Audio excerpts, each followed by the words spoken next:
The test is in 4-part, Part 1, Part 2, Part 3, and Part 4. Now look at Part 1. Part 1. Ielts practice. Questions 1 and 2.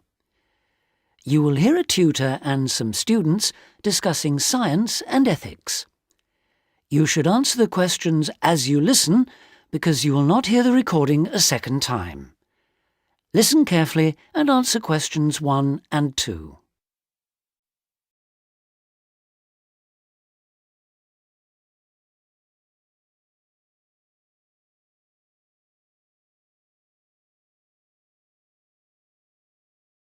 And answer questions 1 and 2.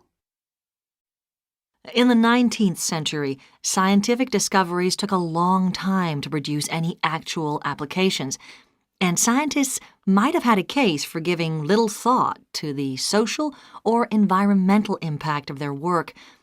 That all changed in the 20th century, with the huge advances first in physics and then in biology. Science started to play a much more important role in our lives, and the relationship between scientists and society became much closer. Many scientists became increasingly concerned about the ethics of what they were doing, as they quickly saw the consequences. The benefits, such as vastly improved crop yields and the eradication of diseases like bubonic plague, but also terrible damage in the form of pollution and chemical weapons. Yes, but some scientists still claim even today that their only duty is to make public the findings of their research.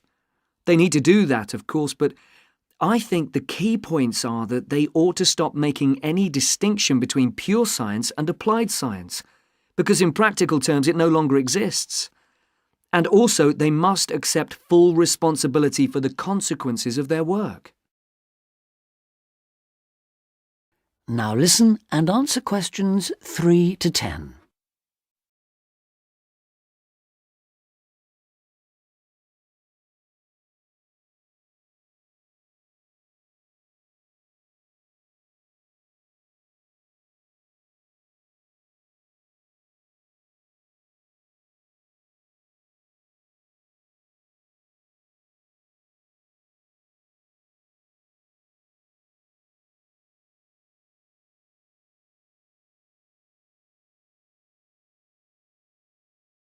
Now listen and answer questions 3 to 10.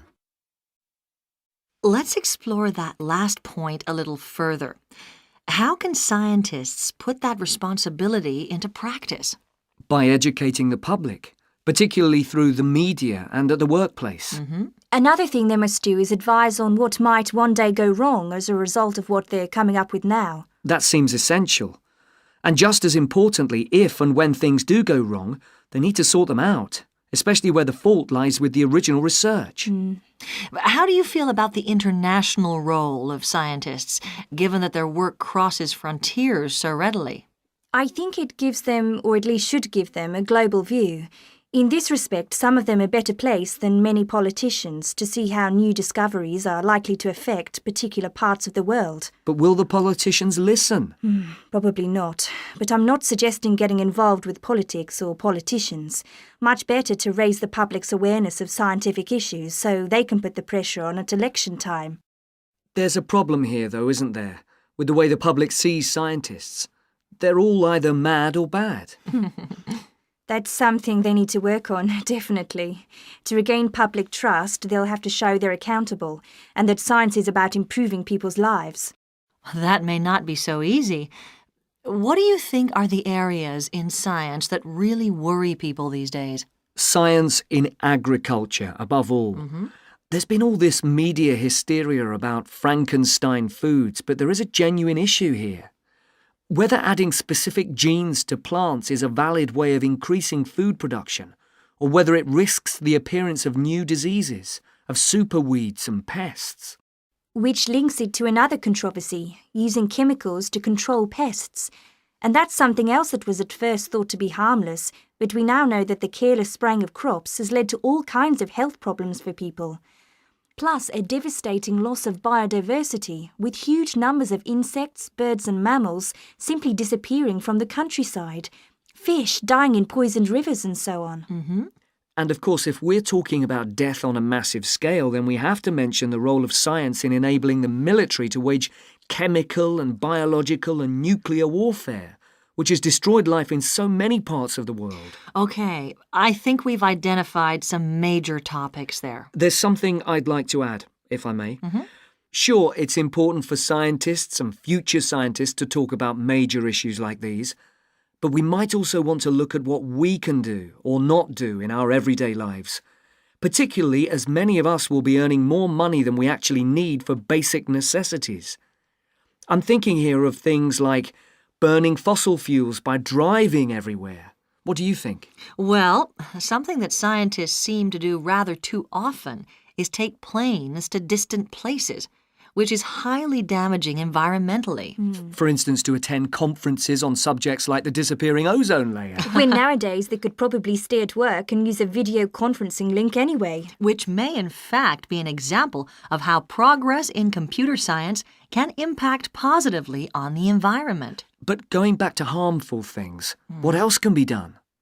Again, on the air transport theme, there are the huge distances a lot of consumer goods travel before they actually reach the shops in this country.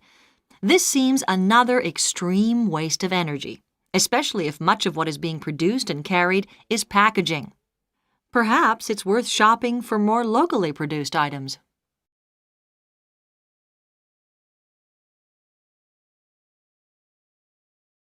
That is the end of part 1. You now have half a minute to check your answers.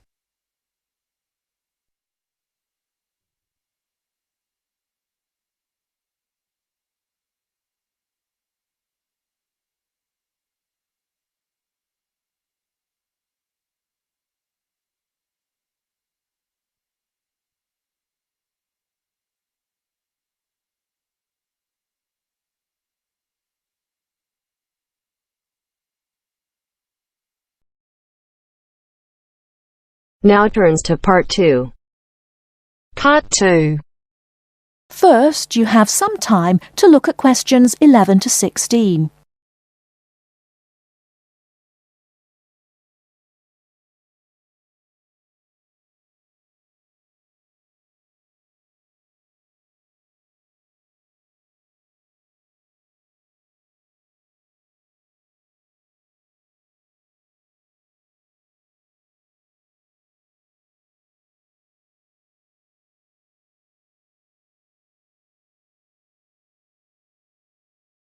Now, listen carefully and answer questions 11 to 16. Hello, Sue. Fancy meeting you here. It is Sue Johnson, isn't it? Oh, hi, Jill. Must be ages since we've seen each other. What a surprise. How are you? Yes, well, I'm fine. I just got back from 2 years teaching in Hong Kong, actually. Oh, I thought you'd gone into computing or nursing. No, I ended up being a teacher after all. And how about you? Oh, fine. Things are going quite well, in fact. So, what have you been up to over the last 3 years? Working, studying, you know, the usual things. Oh, and I got married last year. Congratulations. Anyone I know? Yeah, you might remember him from our college days. Do you remember Jerry? Jerry Fox? Jerry? Was he the one with the dark hair and beard? No, that was Sam. No, Jerry's got blonde hair and glasses. He's pretty tall. Well, we got married, finally. Great. And where did the wedding take place? Was it here in London? No, in the end, we decided to get married in Scotland. Jerry's parents lived there, so we were married in the small village church with the mountains in the background. Fabulous. Have you got any pictures? Well, funny you should ask. I have actually got a couple here. They're a bit battered because I've been carrying them around in my bag. Oh, never mind. Let's have a look. Oh, don't you look wonderful? Who are those people behind you? Oh, that's my older sister, Clara. Oh, she looks like you. Do you think so? Everyone says that, but we can't see it. Is she married now? Yes, and she's got 3 children, a girl and twin boys as well. Wow, imagine having twins. Look, why don't we have dinner together and catch up on a few things? Would you like to come over one evening? Oh, that would be lovely. What about next Friday evening? Fine. What time? Shall I come over about 8 o'clock? Oh, come about 7:30. I'm usually home around 6:30, so that'd give me plenty of time to get dinner ready. Oh, fine. And, one last thing. Where do you live? What's the address? Oh, good thinking. Here's my card. The address is on the back. We've got a flat in an old house. We live on the 3rd floor of a large old house. The house has been converted into flats, so when you arrive, you'll need to press the bell, second from the top. The bell second from the top. Okay? There's a little intercom arrangement, so I can let you in. Right. Okay. See you on Friday, then.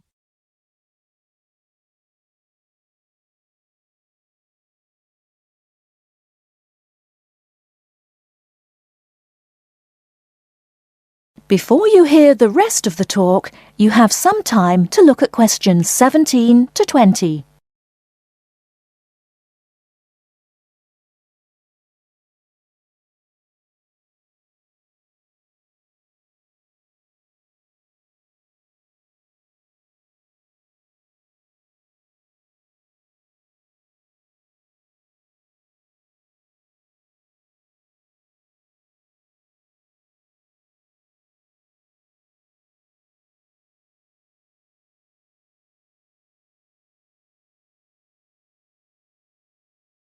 Now listen and answer questions 17 to 20.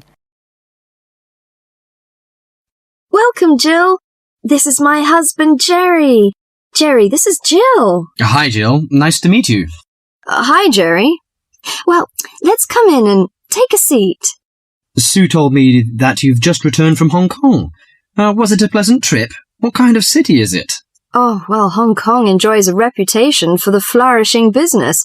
It has a population of around 6.6 million. Much larger than that of Sydney, right? Sydney has a population of 4 million, I think. Yes. Did you enjoy staying there? Well, being a metropolis has advantages. You get the latest films and music. There's always something going on, and there's such a wide variety of different people and cultures that it's difficult to get bored. Of course, all this has its downside. The cost of living is very expensive, and most people cannot afford to go out very often. So although the entertainment is available, you have to have a lot of money to enjoy it. Another problem is, like most big cities, there's a lot of crime. What about the weather? I suppose that it gets a lot of rain. Not always. In summer it's humid, but it's cool and dry in winter. The average temperature in June and July is about 91 degrees Fahrenheit. Hotter than here. The best seasons are spring and autumn. They are mild and agreeable. Is there anything you particularly miss of staying there? Yes, the tasty local food is to my liking, especially the seafood. Hong Kong also enjoys the fame of a paradise for shopping, but I'm not very keen on that, you know. I suppose it must be your favourite. Most shopping malls in Hong Kong have longer opening hours than those in Sydney. Some are even open the whole night during the Christmas holidays. Oh, it sounds lovely. I hope I have a chance to travel there. And I can be your tour guide. Yes, that's great.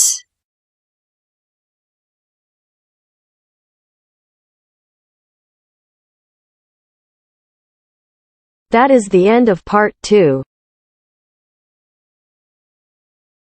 You now have half a minute to check your answers.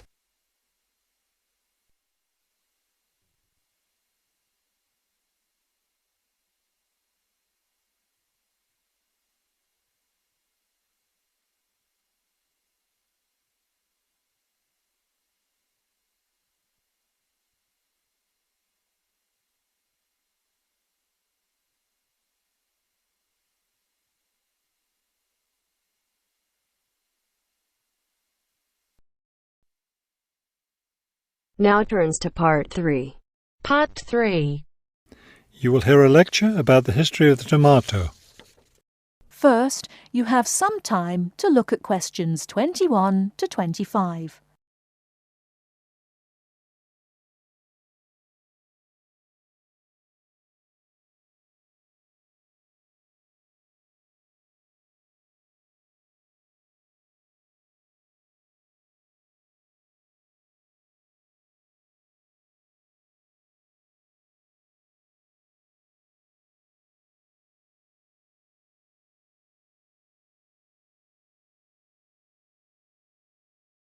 Now, listen carefully and answer questions 21 to 25.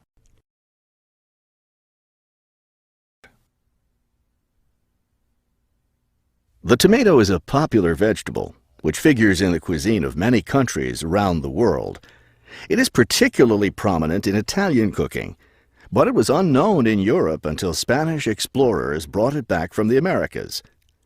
The tomato originated in the highlands of Peru. From there, it eventually found its way to Mexico, where it was cultivated by the Aztecs. The Aztec tomato wasn't the large red vegetable we know today. Rather, it was small and yellow. When this small round fruit arrived in Italy, it was named golden apple for its bright yellow color. You'll notice I just called it a fruit. That's because a tomato is botanically a fruit, even though most everyone calls it a vegetable. The actual word tomato comes from the Aztec name for the vegetable, meaning plump thing.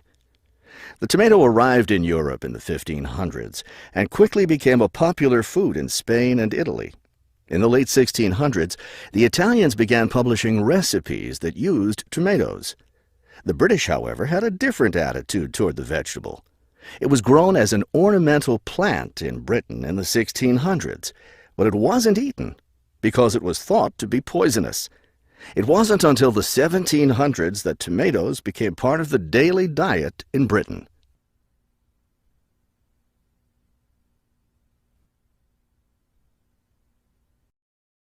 Before you hear the rest of the talk, you have some time to look at questions 26 to 30.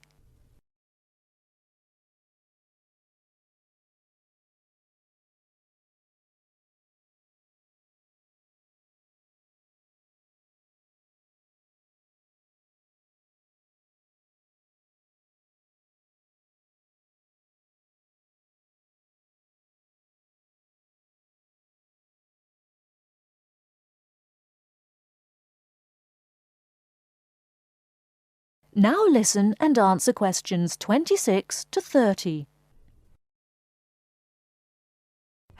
In the United States, tomatoes were also used as ornamental plants rather than as food for a long time. This attitude began to change in the 1800s. In 1806, a gardener's calendar mentioned that tomatoes could be used to improve the flavor of soups and other foods. Thomas Jefferson did much to enhance the tomato's reputation as a food. He first served tomatoes to visitors at his home in Virginia in 1809. Then in 1820, a man named Robert Gibbon Johnson decided it was time to discard once and for all the idea that tomatoes were poisonous. To prove his point, he ate 1 kilo of ripe red tomatoes in public. 2,000 people gathered to watch this feat, which took place on the steps of the courthouse in Salem, Massachusetts. Amazingly enough, Johnson survived this stunt. The popularity of the tomato as a food began growing rapidly. Soon people all around the country were eating tomatoes. By the 1830s, American newspapers and magazines were publishing thousands of tomato recipes. However, all those recipes involved using tomatoes in some cooked form. Tomato salads and sandwiches were still unknown. It wasn't until a century later, in the 1930s, that it became popular for people to eat raw tomatoes. That is the end of Part 3. You now have half a minute to check your answers.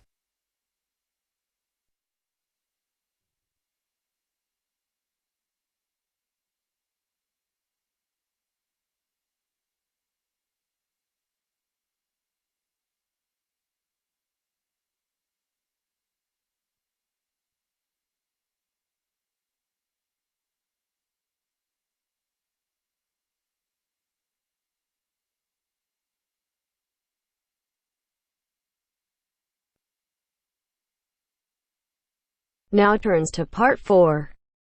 Part 4. 4. You will hear an extract from an introductory talk given to a group of students who have just entered a university residential college. The speaker is the principal of the college. Listen to what the speaker says and answer questions. First, you have some time to look at questions 31 to 40.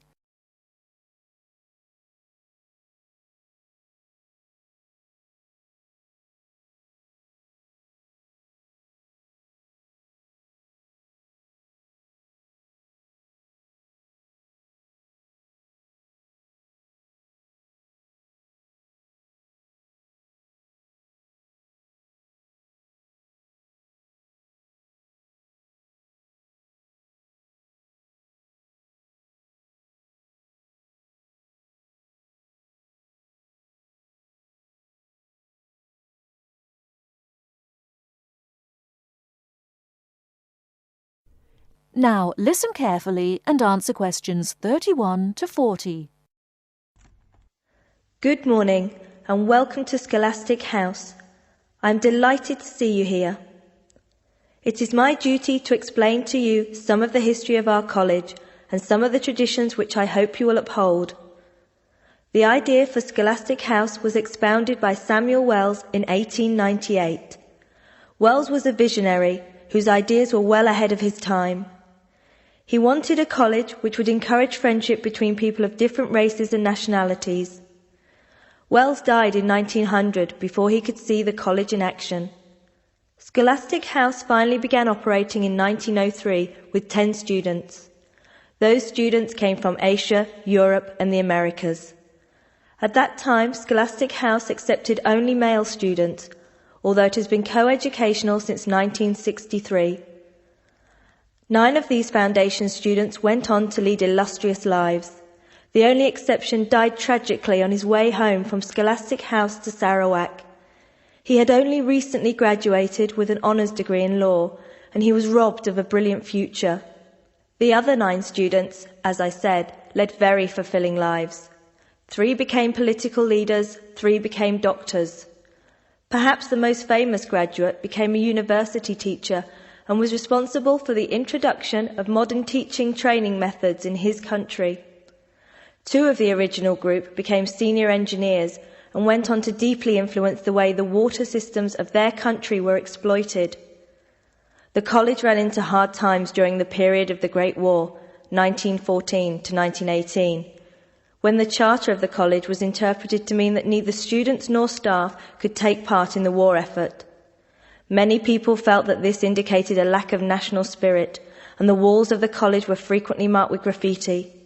Meantime, outside the college, tens of thousands of young men went away to fight in Europe, never to return. The college was building a reputation for learning and for tolerance of opposing views.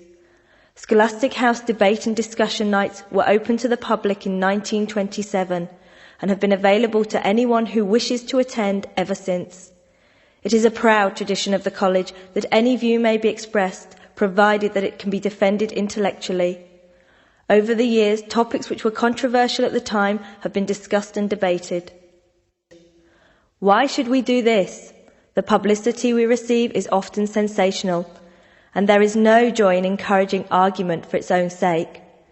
In fact, that sort of discussion just increases tension. The only legitimate reason for our behaviour is that it casts light upon the topic in question and informs the debate. And controversial topics are the ones which most need informed attention.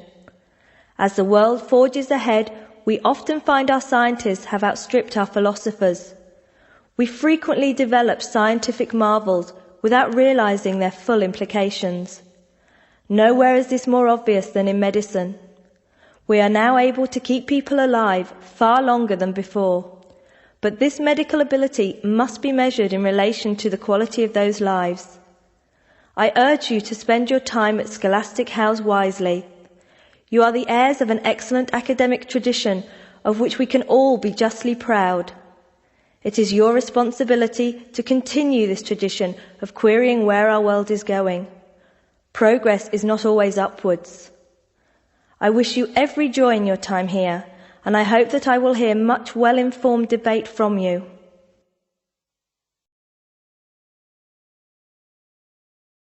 That is the end of part 4. You now have half a minute to check your answers.